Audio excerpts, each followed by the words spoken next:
नमस्कार, मैं हूं आपके साथ सुमित अवस्थी और आप देख रहे हैं अपना फेवरेट डिबेट शो हम तो पूछेंगे। लगातार जेएनयू का मामला इस देश की सुर्खियों पर छाया हुआ है। बहुत कोशिश करते हैं कि कुछ और नए मसलों पर चर्चा कर लें, लेकिन कुछ ना कुछ ऐसा शगुफा जेएनयू के प्रांगण से, जेएनयू के परिसर से सामने आता है जो ये सोचने पर मजबूर करता है कि इस वैचारिक लड़ाई को क्या वाकई में सिर्फ विचारों तक सीमित कर दिया जाए या इस वैचारिक लड़ाई के पीछे कहीं कोई बड़ी मंशा है। आज हमने आपको कन्हैया के बारे में बताया, बीते दिनों में आपने उमर खालिद के बारे में सुना, अनिर्बान के बारे में सुना, तमाम उन छात्रों के बारे में देखा, उन वीडियोस को देखा जो 9 फरवरी के बाद से लगातार जेएनयू कैंपस में घटनाएं घटी, उन पर तमाम न्यूज़ देखी, विश्लेषण देखी। लेकिन आज बारी जेएनयू के एक शिक्षक की है, या और भी प्रिसाइज होकर बोलूं शिक्षिका की है। बहुत ही जानी मानी, बहुत ही प्रतिष्ठित शिक्षिका है। आज वो सवालों के घेरे में है। लगभग 200 साल तक अंग्रेजों से हम लोग आजादी की लड़ाई लड़ते रहे। लाखों लोगों ने इसके लिए कुर्बानियां दी। देशवासियों ने अंग्रेजों की बर्बरता सही और जब पूरा देश आजाद हो गया, सुरक्षित और शांत जिंदगी जीने लगा, देश को नई ऊंचाइयों पर पहुंचाने के हौसले बुनने लगा, तब एक उसकी अवधारणा पर ही चंद लोग सवाल उठा रहे हैं। जेएनयू में कश्मीर की आजादी के नारे लगे, ये छुपा नहीं है। लेकिन आज हम अब दिखाएंगे कि जेएनयू में एक तबका अभी भी ऐसा है जो ऐसी सोच रखता है। वो छात्रों में इसी सोच के बीज रोपता है। जहां के शिक्षक अपने छात्रों को यह सिखाएं कि कश्मीर में भारतीय सेना का अवैध कब्जा है, नागालैंड में भारत ने जबरन घुसपैठ कर रखी है, इन शिक्षकों के बाद वहां के छात्र क्या सीखेंगे? पुरखों के खून से हासिल की गई आजादी का मजाक उड़ाया जाता है सरेआम सरेरा दिन दहाड़े। हम जेएनयू पर पहले आप ये एक्सक्लूसिव रिपोर्ट देखिए और फिर करेंगे एक बड़ी बहस कुछ बड़े चेहरों के साथ। जेएनयू में क्या कुछ शिक्षक ऐसे हैं जो विष फैला रहे हैं? हम तो पूछेंगे में अगले 1 घंटे बड़ी बहस। जेएनयू के विषैले ज्ञानी। लगता है कि राष्ट्र राज एक बहुत ही मजबूत चीज है, लेकिन अगर इतना ही मजबूत होता तो 2 लोगों ने, 5 लोगों ने, 5 लड़कों ने अगर कोई इस तरह का नारा लगाया भी होता तो एक इस तरह जैसे मक्खी को उड़ाते हैं 26 जनवरी को जो हम देखते हैं ना राजपथ पर, वो है राष्ट्र राज्य। और इतना डर कि 4 लड़कों ने कोई स्लोगन उठाया, इतना मतलब राष्ट्रराज हिलता है इस पर, तो जाहिर है कि राष्ट्रराज इतना मजबूत नहीं है जितना हम समझते हैं। हम समझ सकते हैं यह है प्रोफेसर निवेदिता मेनन।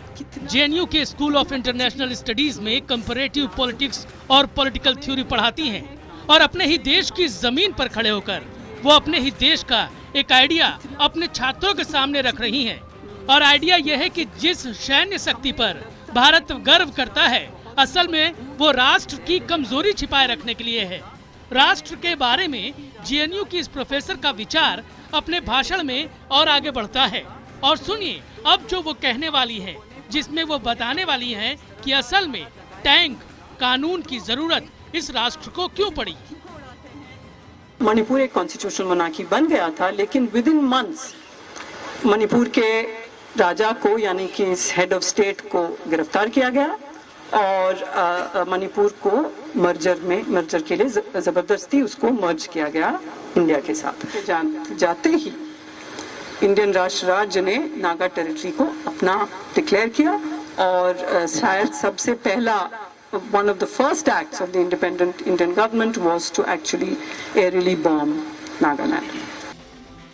सुना आपने, छात्रों को नेशनल और एंटी नेशनल की शिक्षा देते हुए जेएनयू की ये शिक्षक निवेदिता ये बताने की कोशिश कर रही हैं कि मणिपुर पर जबरन कब्जा हुआ, नागालैंड पर बम बरसाए गए। निवेदिता अपने बयानों से इस देश की अवधारणा को ही छिन्न भिन्न करने की कोशिश कर रही हैं। ठीक वैसे ही जैसे 9 जनवरी को जेएनयू में लगे कश्मीर की आजादी के नारे देश को चुनौती दे रहे थे। दुनिया भर में इलीगल ऑक्यूपेशन की बात हो रही है कश्मीर की, तो हमें सोचना चाहिए कि आज़ादी एक नारा उस तरह का नहीं है और मतलब बिल्कुल जायज नारा है। और अगर कोई आज़ादी का नारा उठाता है कश्मीर से तो हम कम से कम ये समझें कि दुनिया में इंडिया को किस तरह समझा जाता है। इट्स एन इंपीरियलिस्ट, इट्स बिल्कुल एक साम्राज्यवादी देश की तरह माना जाता है। तो क्या हमें इस पे गर्व होनी चाहिए? गर्व होना चाहिए। निवेदिता अकेली नहीं है। जेएनयू में इस वक्त नेशनल और एंटी नेशनल पर लेक्चर चल रहा है। साथ ही भारत ने कहां कब्जा किया कहां नहीं, इसके किस्से भी सुनाए जा रहे हैं। You've had a struggle for independence in Nagaland. And you know what Gandhi said after independence? Because of course Nagaland and that part was never part of even Hindu India. Not even part of that, right? सवाल यह है कि आखिर ये शिक्षक किस राष्ट्रीय अवधारणा की बात कर रहे हैं। सवाल ये भी है कि आखिर वो छात्रों को सिखाना क्या चाहते हैं। निवेदिता कहती हैं कि देश का 40% इलाका भारतीय सेना के कब्जे में है। सवाल यह है कि क्या उनका भरोसा भारतीय संविधान और भारतीय राष्ट्र में नहीं है। सच ये भी है कि उनकी और उनके जैसों की तनख्वाह और तमाम नागरिक सुविधाएं भी यही देश देता है। उन्हें सुरक्षा और शांति से जीने की गारंटी भी यही देश देता है। जेल से बाहर आने के बाद उनका छात्र कन्हैया भी यही कह रहा था कि उसे देश से नहीं देश में आजादी चाहिए। लाल झंडे की बजाय उसके पीछे तिरंगा फहराया जा रहा था। लेकिन क्या जेएनयू का असली चेहरा निवेदिता है? क्या कन्हैया के आजादी के नारे असल में निवेदिता की शिक्षा में छुपे हैं? But then what we had said in this house that people have a right of free speech, but people don't have a right of free speech to advocate that I want to advocate the breakup of as far as the country is concerned. हम तो पूछेंगे में आज बड़ा सवाल, क्या JNU में देश विरोधी शिक्षा देने वाले टीचरों पर भी कानूनी कार्रवाई होनी चाहिए? हमें आपके इस सवाल के जवाब में आपके एसएमएस का, आपके जवाबों का इंतजार है। मेरा सवाल एक बार फिर ध्यान से सुनिए कि क्या जेएनयू में देश विरोधी शिक्षा देने वाले टीचरों पर भी कानूनी कार्रवाई होनी चाहिए? अगर आपका जवाब हाँ है तो HTP स्पेस देकर वाई और नहीं के लिए HTP स्पेस देकर N लिखिए और 51818 पर एसएमएस करें। #HTP और #विषैले शिक्षक के जरिए ट्वीट कर भी आप अपनी राय हमको पहुंचा सकते हैं। IBN खबर के फेसबुक पेज पर भी आप हमसे जुड़ सकते हैं। मेहमानों का परिचय कराता हूं जो इस बड़ी चर्चा में मेरे साथ खास लोग जुड़ रहे हैं। भारतीय जनता पार्टी के प्रवक्ता डॉक्टर संबित पात्रा, कांग्रेस की तरफ से प्रवक्ता आलोक शर्मा जी यहां स्टूडियो में है, CPI की तरफ से पार्टी के नेता प्रवक्ता अमीर हैदर जैदी साहब, जेएनयू के शिक्षक प्रोफेसर आनंद कुमार, जेएनयू के इंग्लिश के शिक्षक प्रोफेसर मकरंद आर परांजपे और संघ विचारक के तौर पर प्रोफेसर अवनीजेश अवस्थी जो इस वक्त मेरे साथ कोलकाता से जुड़ रहे हैं। आप सभी महानुभावों का तहे दिल से स्वागत है। मैं पहले ये बिल्कुल साफ कर दूं कि मैं प्रोफेसर निवेदिता मेनन के कतई भी खिलाफ नहीं हूं। मैं किसी प्री नोशन के साथ यहां पर नहीं बैठ रहा हूं। पर लेकिन जब कोई शिक्षक ये कहता है कि नागालैंड में, मणिपुर में, कश्मीर में हिंदुस्तान का अवैध कब्जा है, हिंदुस्तान वहां पर धोखे से घुस गया है और अब वहां से निकल नहीं रहा है, और अगर वहां के लोग अलग होना चाहते हैं तो हमको उनकी तरफ सिंपैथी से देखना चाहिए। क्या यही भारत की अवधारणा है? क्या इसी भारत की कल्पना हम सब ने आज से कई साल पहले की थी? जैदी साहब, मैं आपसे शुरुआत करना चाहूंगा। क्या आपको लगता है प्रोफेसर निवेदिता मेनन को, इस बयान को इंपॉर्टेंस देनी चाहिए कि नहीं देनी चाहिए? सुमित जी, हम सिक्के का एक पहलू देख रहे हैं। आज मैं अभी जेएनयू से आ रहा हूं 5 बजे। जितनी बड़ी ये मीटिंग चल रही है, जिसे आप देख रहे हैं, रोज एक डिबेट हो रही है, लेकिन उसकी बराबर में 9 बच्चे बैठे हुए काली पट्टी मुंह पे बांधे हुए एक विरोध दर्ज करा रहे हैं। आप प्रजा तंत्र का जीता जागता अगर स्वरूप देखना है तो आप जेएनयू में जाके देखिए। मैंने आज देखा है जाके। अगर यही इसके विपरीत होता, जो वहां ये नेशनलिज्म पे के ऊपर एक कॉन्फ्रेंस हो रही है, शाम में 5 बजे से रोज लेक्चर होता है, तो उन 9 बच्चों को कम से कम वहीं जो अति राष्ट्रवादी टाइप के लोग हैं वहीं दफन कर देते। लेकिन कौन उन 9 लोग हैं ये? उन 9 बच्चों, मैं आ रहा हूं उस पे, उन 9 बच्चों को कोई कुछ कहने वाला नहीं है। कौन वो 9 लोग अपना हैं? वहां पे विरोध दर्ज कराने एबीवीपी के लोग एबीवीपी के लोग बराबर में बैठे, काली पट्टी बांधे हुए, सिर्फ गिने हुए 9 बच्चे मेरे पास में क्लिप मौजूद है। ठीक है, इसे देश का खूबसूरत प्रजातंत्र तो कहते हैं। ये प्रजातंत्र की परिभाषा है आपके लिए जदीद साहब? अब सुन लीजिए, सुनिए ना, मेरा सवाल का आपने जवाब नहीं दिया, आपने अपना तमाम ज्ञान दे दिया। मेरा सवाल सीधा सा था, प्रोफेसर निवेदिता मेनन की बातों से आप संतोष, आप उसको मानते सही है कि नहीं मानते?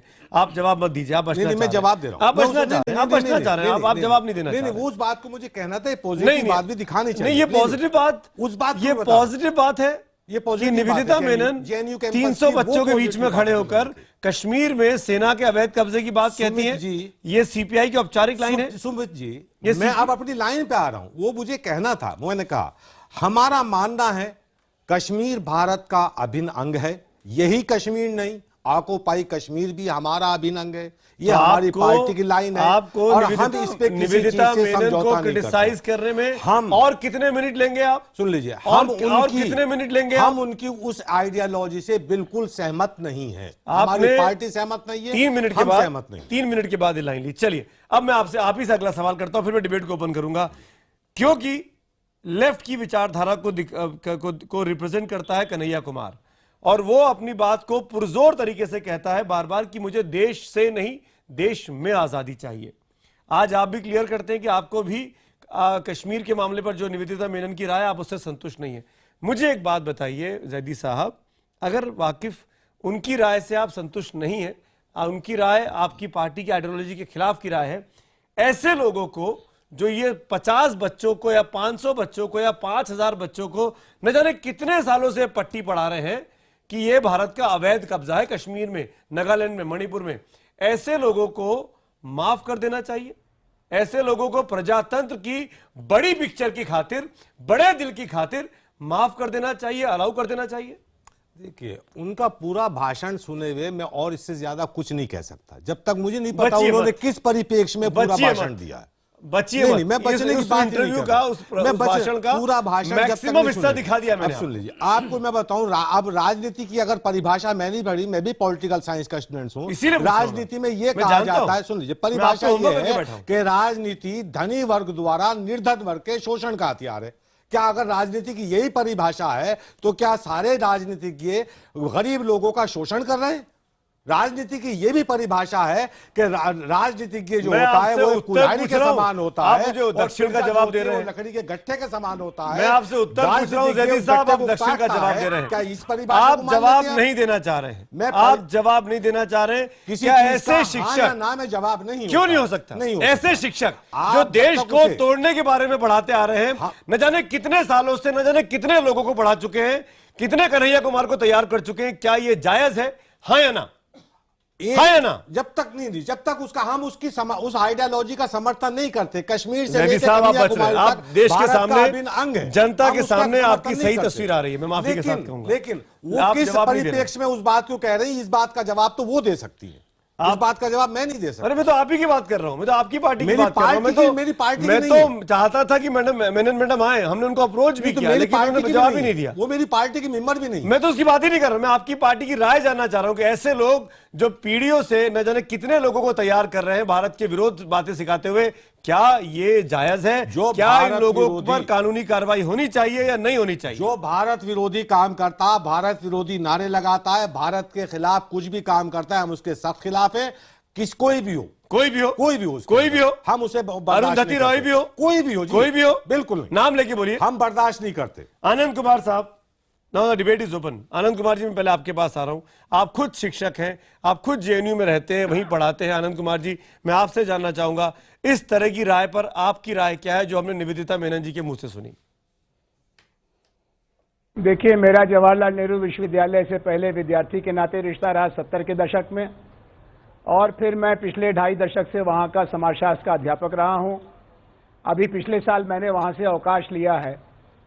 हमारे विश्वविद्यालय में ही नहीं, देश के इतिहासकारों में, राजनीति शास्त्रियों में 3 धाराएं हैं भारतीय राष्ट्रीयता की परिभाषा के बारे में। एक धारा है जो गांधी, लोहिया, जयप्रकाश अंबेडकर से होते हुए देश के आज की नई पीढ़ी तक पहुंचती है, जो ये कहते हैं कि भारत की राष्ट्रीयता में तमाम धर्म, तमाम भाषा और भौगोलिक विविधता का समावेश है और भारत राष्ट्र निर्माण के लिए एक नए संवैधानिक आधार पर आगे बढ़ रहा है। उसमें कुछ लोगों को हमारे संवैधानिक व्यवस्था से एतराज है, उनको हम भारत माता की विद्रोही संतानों के तौर पर देखते हैं और जैसे माँ अपनी विद्रोही संतानों से संवाद करती है, उनकी हत्या नहीं करती है, वही रास्ता अपनाना चाहिए। और इसीलिए जयप्रकाश नारायण जी ने नागालैंड में पीस मिशन बनाया था, जो आज तक काम कर रहा है। कश्मीर के बारे में शेख अब्दुल्ला की रिहाई की उन्होंने वकालत की थी और रिहा होने के बाद शेख साहब ने फिर से कश्मीर के बारे में पुनर्विचार किया था। लेकिन जो दूसरी धारा है वो ये मानती है कि भारत बहुत सारी राष्ट्रीयताओं का एक राज्य है, मल्टीनेशनल स्टेट है, जिसमें माओवादी लोग इसको प्रवर्तित करते हैं। तीसरी धारा है जो ये मानती है कि भारतीय राष्ट्रीयता कुल मिलाकर के हिंदुओं की राष्ट्र है, क्योंकि जो मुसलमान थे, अन्य थे, वो तो 1947 के बाद अपना हिस्सा लेके चले गए। इन तीनों विचारधाराओं में लगातार संवाद, विवाद और आजकल तो अराजकता की हद तक आरोप प्रत्यारोपण होता रहता है। तो आप, मेरे सवाल का जवाब नहीं मिला मुझे। मैंने बहुत सीधा सा सवाल पूछा। प्रोफेसर निवेदिता मेनन के बयान को, उनकी राय को, आपकी कलीग है, आपकी साथी, हो सकता है आप मुझसे बेहतर उनको जानते हो, आप उसको जायज ठहराएंगे? न जाने कितनी पीढ़ियों को ये बात बताई गई है कि कश्मीर में अवैध कब्जा है। देखिए, मैंने आपको बताया कि एक सैद्धांतिक धारा है जो राष्ट्रीयता को बुर्जुआ दृष्टि से देखती है, उसको कुल मिलाकर के पूंजीवादियों के हित साधन का औजार मानती है और वो वैश्विकता यानी अंतर्राष्ट्रीयता को मानती है, राष्ट्रीयता को नहीं मानती। ये अलग बात है कि माओवादी लोग भी चीन के तिब्बत के कब्जे के सवाल पर चुप रहते हैं। तो ये दृष्टि है, लेकिन ये बहुत थोड़े लोगों की दृष्टि है, चाहे जवाहरलाल नेहरू विश्वविद्यालय में और चाहे समाज विज्ञान में। प्रोफेसर साहब, क्या निवेदिता जी पर कार्रवाई होनी चाहिए भारत विरोधी बातें छात्रों को सिखाने के लिए? इसमें देखिए, इसमें अगर आप कार्रवाई करेंगे तो सबसे पहले तो आपको कुछ मरे हुए लोगों पर मुकदमा चलाना पड़ेगा, जिनमें जयप्रकाश नारायण भी होंगे, राम मनोहर लोहिया भी होंगे, और कुछ जिंदा लोगों पर भी मुकदमा चलाना पड़ेगा, जिसमें नरेंद्र मोदी भी होंगे, जिन्होंने अभी अभी नागा लोगों के साथ बिना शर्त शांति का समझौता किया। मैंने आपसे जिक्र किया कि देश के कुछ हिस्सों में बगावत का माहौल जब होता है तो सूझबूझ वाले लोग उसको सुलझाते हैं। दक्षिण भारत में एक बड़े नेता थे रामास्वामी नायकर, उन्होंने कहा था कि भारत दो संस्कृतियों के बीच टकराहट से चल रहा है और हमें एक द्रविड़िस्तान चाहिए जी। और वो बहुत दिन तक इस बात को कहते रहे। आज उसी डीएमके और अन्ना डीएमके के लोग भारत के साथ मिलकर के कहते हैं कि हमें तमिलों की रक्षा के लिए भारत की संघीय सेना चाहिए, श्रीलंका में भेजो। तो ये माहौल होता है, समझ होती है, उसमें कुछ ऐतिहासिक और कुछ काल्पनिक समस्याएं भी आती हैं। लेकिन अगर आप मुकदमा चलाने लगेंगे तो मैंने जिक्र किया कि बहुत सारे लोगों को मुकदमा चलाना पड़ेगा और उसमें आपको महबूबा मुफ्ती से लेकर के नरेंद्र मोदी को भी। प्रोफेसर अवनीश अवस्थी बोलना चाह रहे हैं। अवस्थी जी, क्या आपको लगता है अनंत कुमार जी की बातों को, जो थ्योरी समझा रहे हैं, इस देश में 3 तरह की थ्योरीज होती हैं, आपको लगता है कि ये सब जो बातें कही प्रोफेसर अनंत कुमार साहब ने, इनकी ओर में आप इस तरह के शिक्षकों को बचाया जा सकता है, चाहे वो अरुंधति रॉय हो, चाहे वो निवेदिता मेनन हो? सुमित जी, प्रोफेसर आनंद कुमार जी ने और जैदी साहब ने, दोनों ने राजनीति की परिभाषाएं दे दी। मुझे लगता है कि इनकी ये जो राजनीति की क्लास है, अगर इसमें भगत सिंह, राजगुरु, सुखदेव बैठे होते तो हिंदुस्तान कभी आजाद नहीं होता। भारतवर्ष आज हम आजादी में सांस नहीं ले रहे होते। ये सब विचारधाराएं नहीं है, ये सब भारत के खिलाफ एक बृहत्तर साजिश का हिस्सा है। मुझे समझ में नहीं आता कि जो व्यक्ति भारतवर्ष में रह रहा है, जवाहरलाल नेहरू विश्वविद्यालय। भगत सिंह आपके कब से हो गए? हाँ जी, भगत सिंह आपके कब से हो गए? राजगुरु कब से आपके हो गए? भगत सिंह पूरे देश के हैं। आपके तो नहीं वालों है ना? वो चीन वालों के नहीं है। आपके तो नहीं है ना? वो चीन वालों के नहीं है। आपके अशफाकुल्लाह कब से हो गए? आपके राजगुरु कब से आपके हो गए? वो चीन का साथ इतिहास का हिस्सा ही नहीं है। ये तो ये का साथ देने वालों चीन का साथ, कम्युनिस्ट के इतिहास का हिस्सा है। जैदी साहब, ये तो नेशनल मूवमेंट के इतिहास का हिस्सा है। आप तो उसके हिस्से नहीं है। जैदी साहब जब आप बोल रहे थे तब मैं नहीं बोला ना सर। तो जैदी साहब आप विरासत को अपने नाम लिखो, जब मैं बोल रहा था तो बिल्कुल नहीं बोला था। आप बोल रहे थे, मैं बिल्कुल नहीं बोला। अब आप बीच में नहीं बोलेंगे तो समझ गए? चुप रहूंगा। आप बीच में नहीं बोलेंगे। आप बीच में भगत सिंह पूरे देश का है। भगत सिंह पूरे देश का है। विरासत आपका मेरी, कम्युनिस्ट फख्र पार्टी आप का नहीं, कर रहे हैं। जिसने चीन आक्रमण के समय चीन सर, का साथ दिया विरासत था। मेरी, आज आप फख्र साम्राज्यवाद का कर विरोध कर रहे हैं। अशफाकुल्लाह तिब्बत मेरी पर पूरे विरासत चीन है, ने- भगत सिंह मेरी चीन ने पूरे विरासत है। तिब्बत पर कब्जा आप कर उस पर लिया। कैसे फख्र करेंगे? ये आप कैसे, जैदी साहब, आप बीच में नहीं बोलेंगे, नेशनल आपको कह हीरोज रहे को कैसे पार्टी में बांट सकते हैं भाई? ये मेरा आप दोनों से जैदी सवाल साहब, है, जैदी साहब जैदी आपसे साहब, भी। नहीं, इनकी तो विरासत अरे है, क्या सर। क्या ये जैदी साहब, भगत सर, सिंह और मुझे सुखबीर मालूम और है, राजगुरु मुझे के लिए मालूम है, हमको आप आपस में बहस लड़ाई को- लड़नी आप- पड़ेगी, हमारे तुम्हारे जैदी नहीं है। साहब, आप जैदी साहब ये आप बहस कैसी में- बातें बहस कर को रहे हैं? खराब सर, करना जवाब चाहते सबके हैं। हैं वो। सर, आप जवाब दे समय रहा हूं। खराब करना सर, चाहते हैं जवाब दे ताकि रहा ये हूं। देश 1925 में हमारा भी जन्म हुआ, 1925 में इनका भी जन्म हुआ, 1925 से लेकर 1947 असल बात तक। यह है ये कि आप ये एक शख्स चाहते ही नहीं बता है दें कि आपका जिन्होंने असली इनके चेहरा यहाँ उम्र सामने आ कैद पाए। हुई हो अभी या अभी फांसी की अभी सजा हुई हो। कन्हैया कन्हैया और उमर खालिद के माध्यम से आया था। आज ये मालूम चल गया कि जेएनयू में क्या पढ़ाया जाता है। और सर, यदि जेएनयू का अगर प्रजातंत्र आपको देखना है तो मैं आपको दावत दूंगा कि आज सारे टीवी चैनल को वही दिखाना चाहिए था कि 9 बच्चे उस प्रोग्राम का विरोध दर्ज कर रहे थे और 1000 बच्चे उधर प्रोग्राम कर रहे थे। अगर यही एबीपी के लोग 1000 तो जेएनयू के प्रजातंत्र को जैदी साहब होते तो उन्हें वहीं जैदी वहीं साहब खत्म कर दिया जाता। जेएनयू के प्रजातंत्र को तो हमको सैल्यूट करना चाहिए। ये पोस्टर है सलाम मेरे हाथ करता हूं। में, ये पोस्टर है मेरे हाथ में 9 फरवरी जैदी के। साहब, हाँ, ये जैदी है साहब, judicial killing of Afzal Zaidi गुरु, साहब, जैदी साहब, इंडियन स्टेट के खिलाफ लड़ाई। ये पोस्टर जैदी है मेरे साहब, पास। उन 9 लड़कों ये के जेएनयू साथ के, ये जेएनयू की जैदी खूबसूरती है साहब, जैदी उन 9 साहब। लड़कों के साथ आप जैदी साहब इसको आप फख्र मानते हैं ना? ये नहीं, आज का जो आज, प्रोग्राम अरे है, क्यों मैं मानता नहीं? हूं। ये क्या है? ये क्या है? सर, इसे ही बताता हूं। ये क्या है? ये डेमोक्रेसी नहीं है। इसका जवाब ले लीजिए। इसका जवाब आप भी गलत ले चीज सकते को डिफेंड कर रहे हैं सर, गलत चीज को आप डिफेंड नहीं देश कर रहे। विरोधी विचारधारा को डिफेंड मैं कर रहे डिफेंड हैं। नहीं करता, मेरे यहाँ कोई देश विरोधी विचारधारा नहीं है, कि वे कल ना मेरे मानव संगठन श्रृंखला की, ना बनाएंगे। मेरी, ना वे व्यक्तिगत। कल मानव अपनी जय जी, लेकिन उसे मानव गलत श्रृंखला तरीके से बनाएंगे। पेश किया जा रहा है। अरे वे क्या कल इस निवेदिता मेनन के इस बयान के खिलाफ, निवेदिता मेनन की इस शिक्षा के खिलाफ जी कल कम्युनिस्ट पार्टी के लोग पार्लियामेंट में, संसद में काम रोको प्रस्ताव रखेंगे। अरे ये तो यही नहीं रख रहे, वहां क्या रखेंगे? यही काम को नहीं चलने दे रहे, वहां क्या रखेंगे? जैदी साहब चाहते तो मैं साफ साफ ये बोल रहा उनके था। पक्ष में है। यहाँ मैं तो जैदी साहब से सबसे पहले उनके पास गया, उनको उसकी आलोचना करने में 3 मिनट लगे। जैदी साहब, मुझे किसी चीज को हाँ या ना में आलोचना नहीं की जा सकती। चलिए उन्होंने किस आलोक परिप्रेक्ष्य में शर्मा, वो बयान दिया, संबित इसका पात्रा जवाब में वो आता हूं, दे। लेकिन पहले एक बार प्रोफेसर मकरंद परांजपे के पास जाऊंगा। प्रोफेसर परांजपे, हाँ या ना में जवाब नहीं देंगे। प्रोफेसर परांजपे, आप क्या कहना चाहेंगे इस शिक्षा के बारे में जो देश के भावी छात्रों को स्कूलों में, कॉलेजेस में पढ़ाई जा रही है? भारत की भौगोलिक स्थिति के बारे में जो हमने निवेदिता मेनन जी का बयान सुना, क्या ये जायज है? क्या शिक्षकों को ये पढ़ाना चाहिए, बोलना चाहिए? सर, मैं 2 चीज़ें कहना चाहूँगा। सबसे पहले आपने सवाल ये किया था कि इनके खिलाफ कानूनी कार्रवाई करनी चाहिए या नहीं। मैं इसका जवाब मैं सीधी तौर पे देना चाहता हूँ, लेकिन मैं सिर्फ ये कहना चाहूँगा कि मैं यहाँ फुटपाथ पे बैठा हूँ, मुझे ठीक से सुनाई भी नहीं दे रहा है, बहुत सारा ट्रैफिक है, तो क्षमा करें कि मैं कुछ आपकी बात अगर मैं समझ नहीं पाया तो।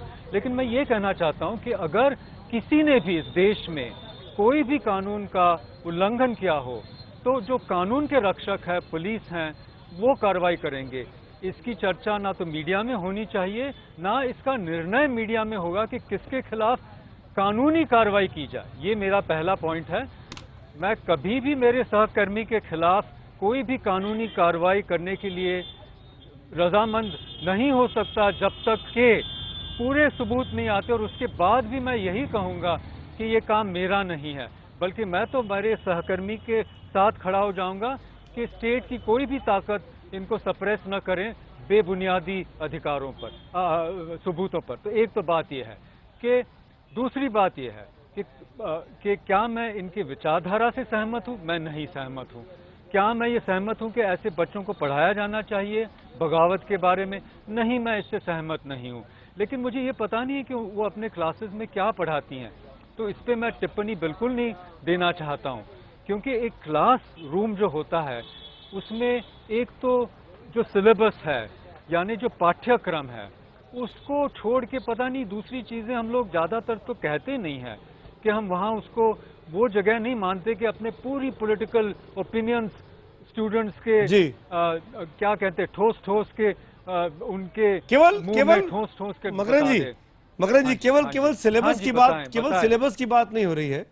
आप 400 लोगों की गैदरिंग में हैं और आप बोलने के, सुनिए ना, मेरे पास बात अलग है। आप 400 लोगों की गैदरिंग में हैं और आपकी अपनी हाँ, आप 400 लोगों की गैदरिंग में है, तमाम कैमरों के आप जद में है, तमाम चीजें रिकॉर्ड की जा रही हैं और आप बोलते हैं पहले कि आज मैं हिंदी में बोलूंगी, अमूमन आप अंग्रेजी में बातें करती हैं। क्या ये इशारा नहीं है एक बड़े ऑडियंस को संबोधित करने का? क्या ये इशारा नहीं है अपनी बात को ज्यादा बड़े पैमाने तक फैलाने का? क्या आप अपनी विचारधारा से, अपने शब्दों से, अपने बयानों से न सिर्फ जेएनयू बल्कि हिंदुस्तान के बाकी लोगों को भी ये समझाने की कोशिश कर रहे हैं कि भारतीय सेना जबरन कश्मीर में, मणिपुर में, नागालैंड में बैठी हुई है? सर, मैं बहुत विनय के साथ कहना चाहूँगा कि इसका जवाब वैचारिक तौर पे होना चाहिए, ना कि हम लोग कानूनी कार्रवाई करें। जब तक हमें ये पूरी तरह से हम साबित नहीं कर पाते कि कोई कानून को तोड़ा गया है, तो चाहे गैदरिंग छोटी हो या बड़ी हो, लेकिन मैं ये ज़रूर कहना चाहूँगा कि इसके पीछे एक बहुत बड़ी आइडियोलॉजी है और मैं उस आइडियोलॉजी को क्वेश्चन भी करता हूँ, क्रिटिक भी करता हूँ और इसके खिलाफ भी हूँ। मुझे लगता है जैसे पहले भी आपने किसी ने कहा था इस प्रोग्राम पे, जो मैं पूरी तरह सुन नहीं पाया, कि ये तो बहुत महान देश है, इसमें सबको जोड़ने की प्रक्रिया थी, गांधी के पहले भी चली है, राममोहन रॉय से चली है, उसके भी पहले शायद, उसमें अनेक लोगों ने देश को जोड़ने की का बहुत बड़ा प्रयास किया है और उसमें चाहे नागालैंड हो, चाहे कश्मीर हो, जाके लोगों से बात करने।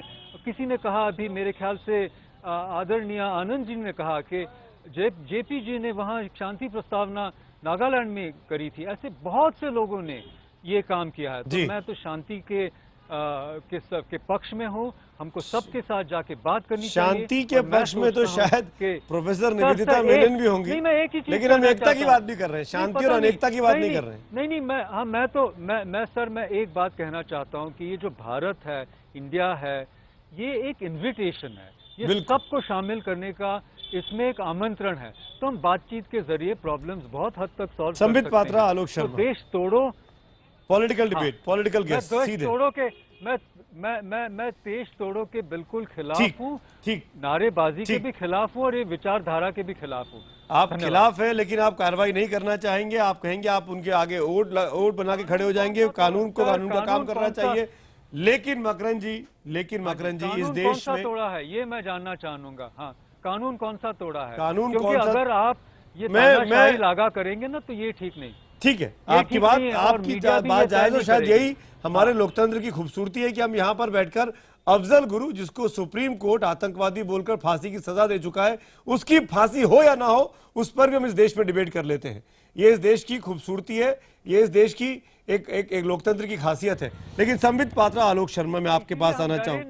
लोकतंत्र की मैं आता हूँ प्रोफेसर साहब आपके पास। आलोक शर्मा, मैं आपसे जानना चाहूंगा, आपकी पार्टी ने सबसे पहले जाके सेकंड किया जेएनयू के छात्रों को, उस पूरी घटना के बाद राहुल गांधी खुद गए, मोर्चा संभाला।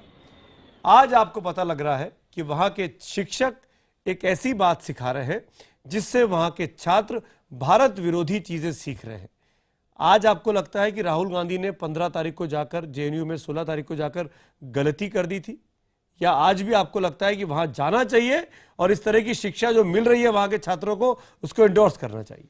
देखिए, मैं समझता हूं कि वहां पर राहुल गांधी गए, बिल्कुल ठीक गए। उन्होंने वहां पर जाकर इस तरह की किसी भी शिक्षा को एंडोर्स नहीं किया, पहली चीज। दूसरी चीज, वहां पर जो नारे लगे उसको किसी भी कांग्रेस के प्रवक्ता से लेकर कांग्रेस प्रेसिडेंट तक किसी ने एंडोर्स नहीं किया।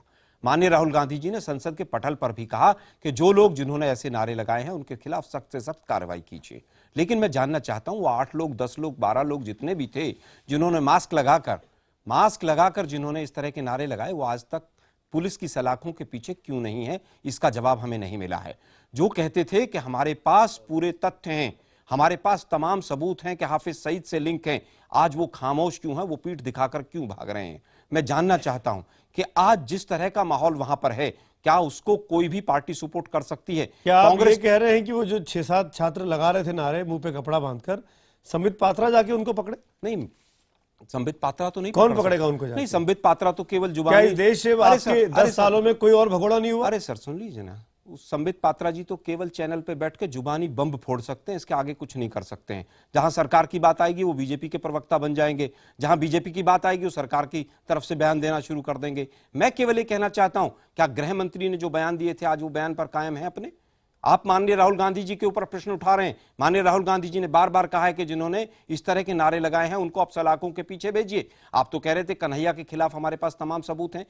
हिस्ट्री में पहली बार हुआ है कि हाई कोर्ट में कन्हैया के सबूत खत्म कहाँ हुए? सर मैं ये नहीं कह रहा हूं कन्हैया पे सबूत खत्म कहाँ हुए? आप मिसलीड क्यों कर रहे हैं? सर मैं बिल्कुल मिसलीड नहीं कर रहा हूं। सर मैं बिल्कुल मिसलीड नहीं कर रहा हूं। सर मैं बिल्कुल बरी नहीं हुआ। सर मैं बिल्कुल मिसलीड नहीं कर रहा हूं। मैं कोई कन्हैया का वकील नहीं हूं, ना मैं कन्हैया के। फिर आपने क्यों कहा? सर अभी कहा आपने 1 मिनट पहले। अरे सर मैं कह रहा हूं ना मैं कन्हैया का वकील हूं, ना मैं कन्हैया के भाषण का वकील हूं, और ना कन्हैया ने जो कहा है उसका वकील हूं। मैं आज ना निवेदिता मेनन का वकील हूं। निवेदिता मेनन को मैं IBN 7 पर चैनल पर चैलेंज करता हूं मैं पूरी तरह से कि वो आए और जो जो उन्होंने बोला है, कांग्रेस पार्टी बिल्कुल विपरीत अपनी बात करती है। उन्होंने जो कहा है कि कश्मीर पे कार्रवाई हो, देखिए कार्रवाई एक्शन लिया जाए। सर देखिए कार्रवाई हो ना हो ये फैसला दिल्ली पुलिस करेगी। मैं और संबित पात्रा यहाँ वही दिल्ली पुलिस जो उन 6 आदमियों को नहीं ढूंढ पा रही। बिल्कुल सर, उसी दिल्ली पुलिस की बात कर रहे हैं। सर क्यों नहीं करें?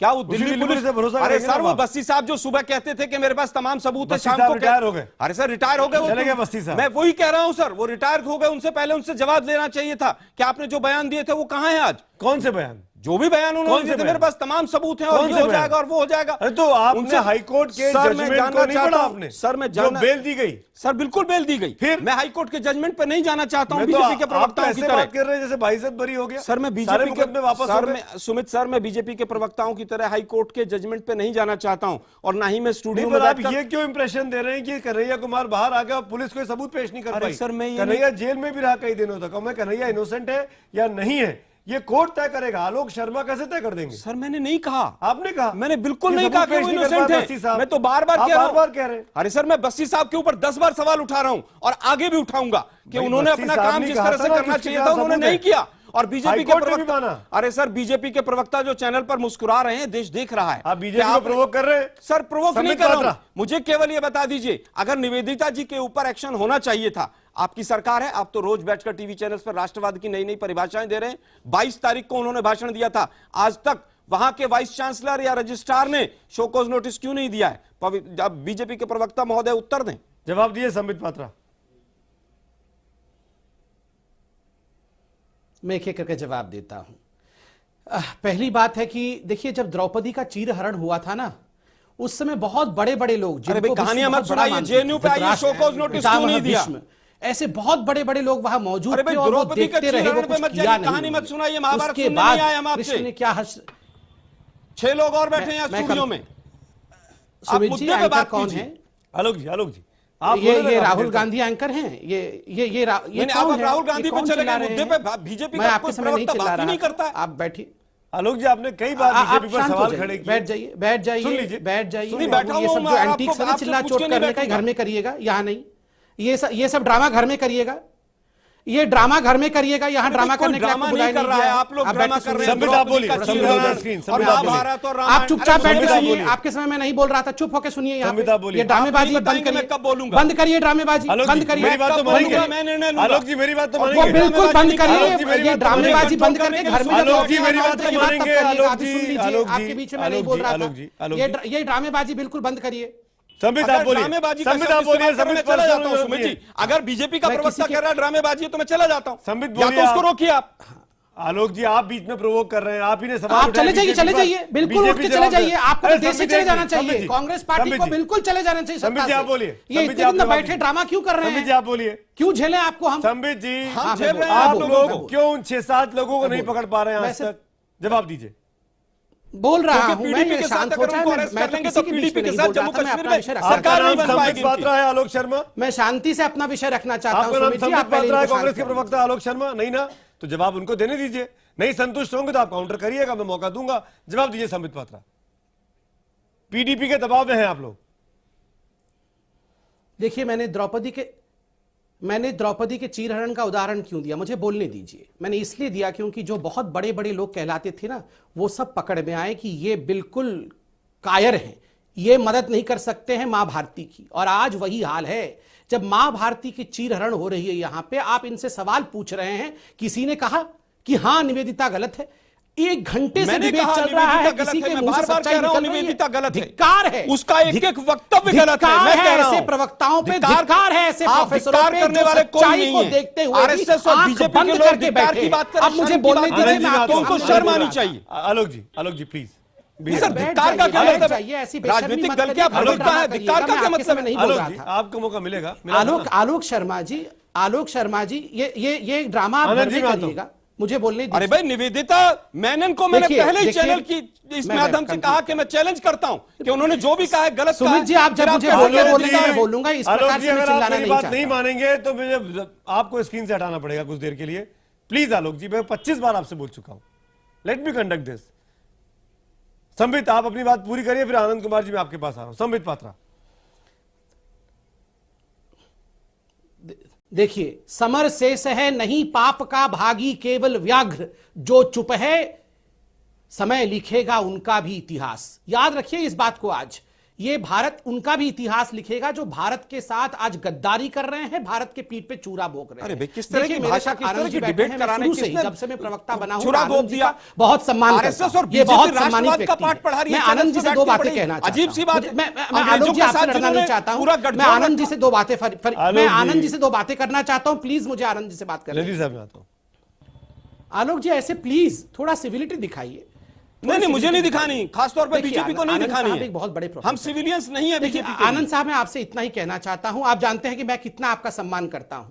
देखिए, 2 लोग अगर राजनेता और शिक्षक ये बिगड़ जाए तो देश सुधर नहीं सकता। देश का क्या होगा ये आप भी जानते हैं। देखिए, निवेदिता जी ने जो कहा ये आपके और मेरे सामने है, ये कोई छुपा के उन्होंने नहीं कहा। उन्होंने देश के विघटन के विषय में यहां हजारों लोगों को और टीवी के माध्यम से करोड़ों लोगों को बताया है। देखिए, जिस थाली में हम खाएं उस थाली में हम छेद करना शुरू कर दें और उसको भी हम सीधे मुंह उसके खिलाफत ना कर पाएं, हम कहेंगे सोचेंगे देश में कई प्रकार की धाराएं हैं। एक धारा ऐसी भी है, देखिए आनंद जी, मैं आपको सम्मान के साथ कह रहा हूं, आप लोग आज स्टैंड नहीं लेंगे, कल इतिहास आपसे पूछेगा कि कहां थे।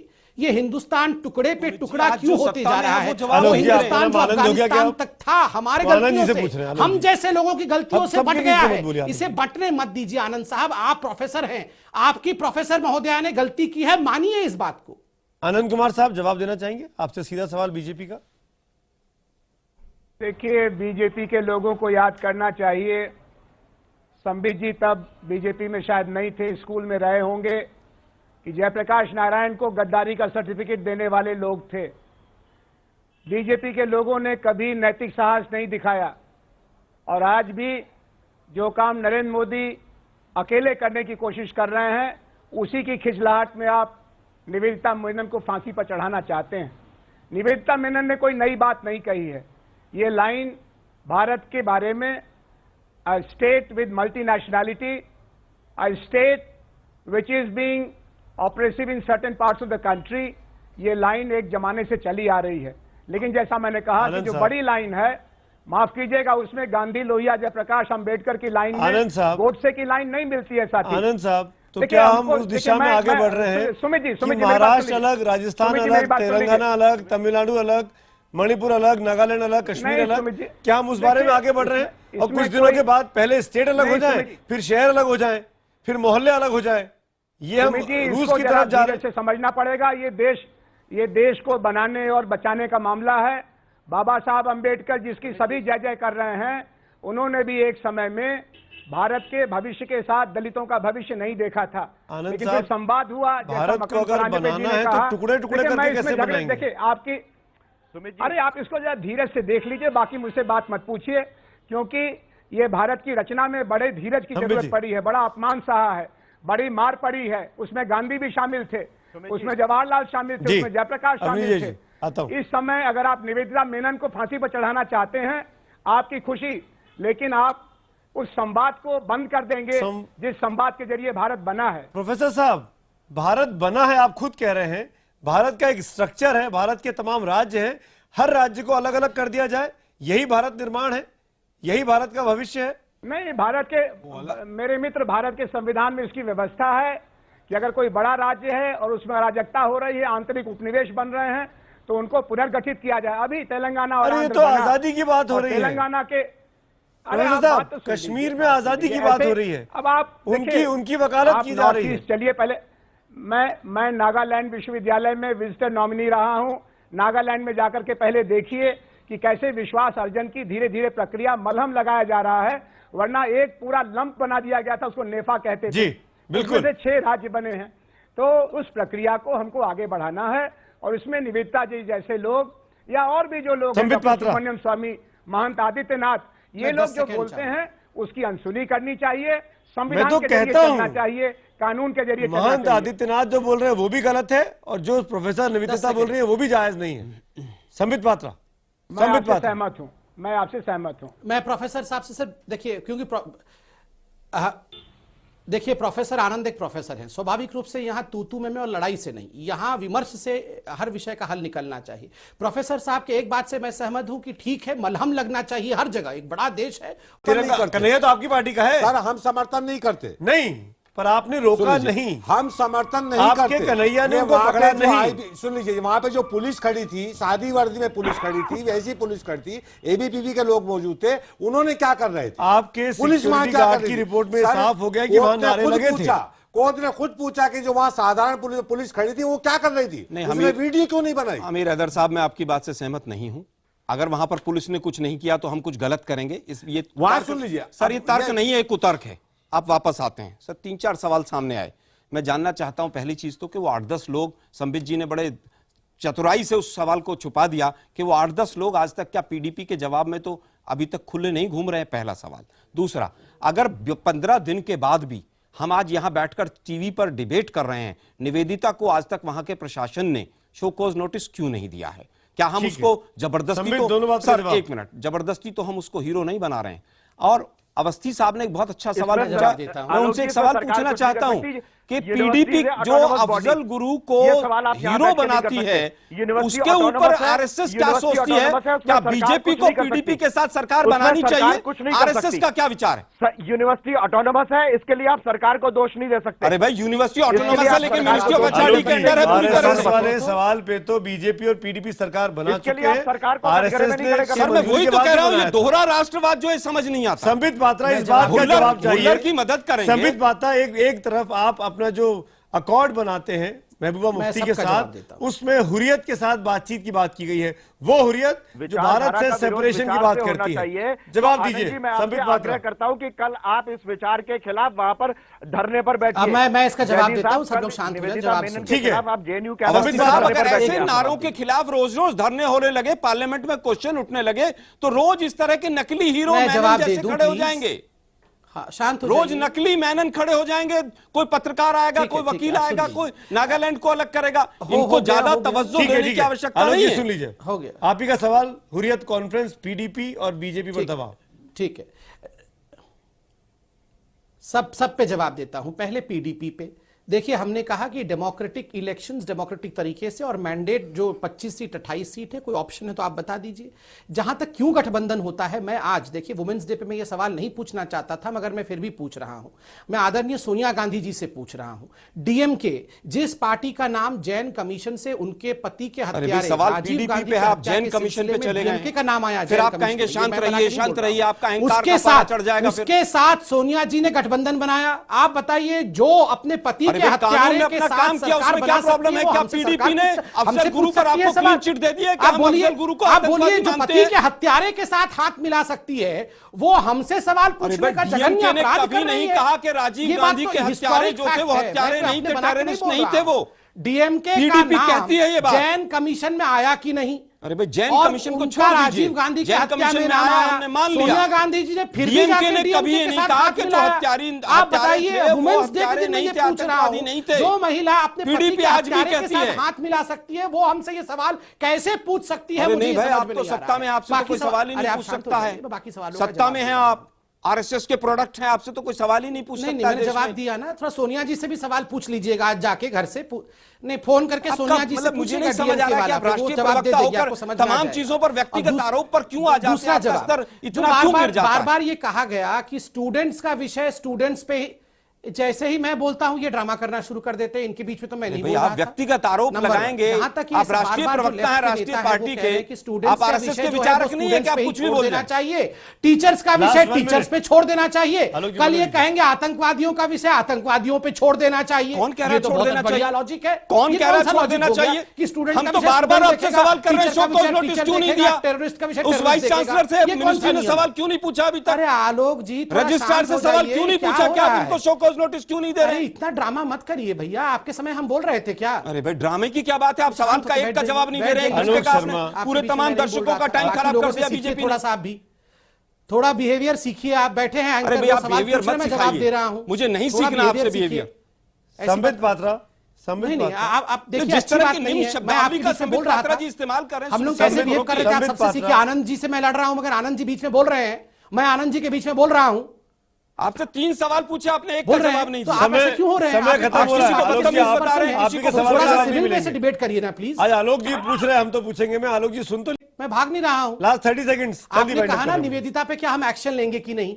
मैं आपको सुमित जी आज गारंटी दे रहा हूं, निवेदिता जी पे अगर कोई किसी प्रकार का एक्शन कहीं से भी हो जाए, कल राहुल गांधी ना पहुंच जाए तो मेरा नाम बदल दीजिएगा। कल राहुल गांधी जी निवेदिता की चौखट जहां चले जाएंगे तो आप एक्शन नहीं लेंगे।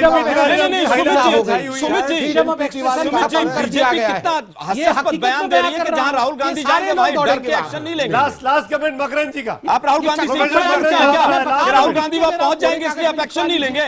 इतना संबित जी, आलोक जी, संबित जी, आलोक जी, मैं रिक्वेस्ट कर रहा हूँ। प्रोफेसर मकरंद ने बहुत देर बाद हाथ उठाया। प्रोफेसर साहब, मैं आपके लिए 30 सेकंड एक्सटेंड कर रहा हूँ, आप कुछ कहना चाह रहे हैं? लास्ट कमेंट आपका प्रोफेसर मकरंद। मैं सिर्फ ये कहना चाह रहा हूँ कि राष्ट्रहित के मुद्दों पर हम लोग को साथ साथ आना चाहिए, ना कि दूसरे पे आक्रमण करना चाहिए। बिल्कुल। मैं और एक भी बात कहना चाहता हूँ कि हमारे यहाँ कर्मचारी भी यूनियन है, तो विद्यार्थी है, चुनूटा यानी टीचर्स एसोसिएशन है, और कर्मचारी यूनियन है। बिल्कुल। हाँ, तो कर्मचारी यूनियन ने ये जो नारेबाजी इसके खिलाफ रेजोल्यूशन पास किया, तो उनकी बात कोई नहीं कह रहा है, ताकि बिल्कुल कैंपस में काफी अलग अलग पक्ष है इस पर। तो मैं ये कहना चाह रहा हूँ कि ऐसा नहीं है कि पूरे कैंपस में सिर्फ एक तरफा बात हो रही है, और कर्मचारियों की भी हम बात सुने। और मुझे लगता है वो ये so called anti national slogans के बिल्कुल खिलाफ हैं। बिल्कुल। तो मेरी विनती सिर्फ इतनी है कि हाँ जी, taking cue from your point professor Makarand, मैं तो सिर्फ इतना ही बोलूंगा लास्ट में, आप सबको शुक्रिया अदा करते करते कि राष्ट्रभक्ति के मामले पर डिबेट की क्या जरूरत है। कितनी भी विचारधाराएं क्यों ना हो, 1 हो, 2 हो, 4 हो, 50 हो, देश एक रहे, इस पर क्यों इतनी राय, इस पर क्यों इतनी बहस, इस पर क्यों इतनी विपरीत परिस्थितियों में गर्मा गर्म बहस? इस पर तो एक राय होनी चाहिए। शिक्षक के मामले पर हमारा यह डिबेट था। हमारा आज का सवाल था कि क्या जेएनयू में देश विरोधी शिक्षा देने वाले टीचरों पर कानूनी कार्रवाई होनी चाहिए? हजारों की संख्या में आपके एसएमएस आए हैं, 97% लोग हाँ में जवाब देते हैं। यह बहुत बड़ा मूड समझ में आता है IBN 7 के दर्शकों का इस पोल को देखने के बाद, नतीजे देखने के बाद। ट्विटर पर भी यही सवाल हमने पूछा, उसके जवाब भी आपके सामने है। यही सेम सवाल कि क्या जेएनयू में देश विरोधी शिक्षा देने वाले टीचरों पर कानूनी कार्रवाई होनी चाहिए? 95% लोग हाँ में जवाब देते हैं, 5% लोग नहीं में जवाब देते हैं। बहुत बड़ा दर्शक वर्ग ये कहता है कि जो बातें की प्रोफेसर मेनन ने वो वाकई में राष्ट्र विरोधी थी और वो जनता को पसंद नहीं आई और वो कार्रवाई चाहती है। वक्त हो चला है, हम तो पूछेंगे मैं आज के इस डिबेट को यही वाइंड अप करने का।